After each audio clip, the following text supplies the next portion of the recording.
சூரியனின் வெளிப்புறத்தை ஆராய்வதற்காக விண்ணில் செலுத்தப்பட்ட ஆதித்யா விண்கலம் ஜனவரி 6, 2024 அன்று வெற்றிகரமாக நிலைநிறுத்தம்.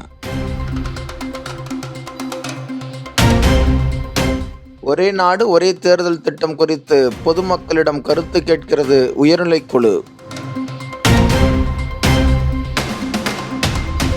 நாடு முழுவதும் எடுக்கப்பட்ட ஆய்வில் பணிபுரியும் பெண்களுக்கு பாதுகாப்பான நகரங்களில் சென்னை முதலிடம்.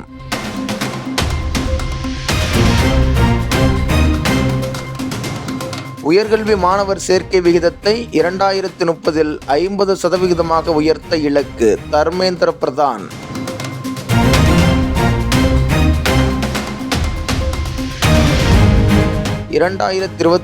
ஆண்டில் இந்தியாவின் ஜிடிபி வளர்ச்சி 6.2% இருக்கும் ஐநா மதிப்பிட்டுள்ளது.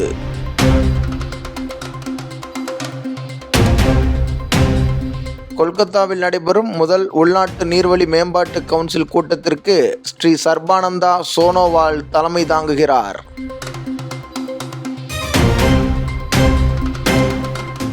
இந்திய ஒலிம்பிக் சங்கத்தின் தலைமை நிர்வாக அதிகாரியாக ரகுராம் ஐயர் நியமனம்.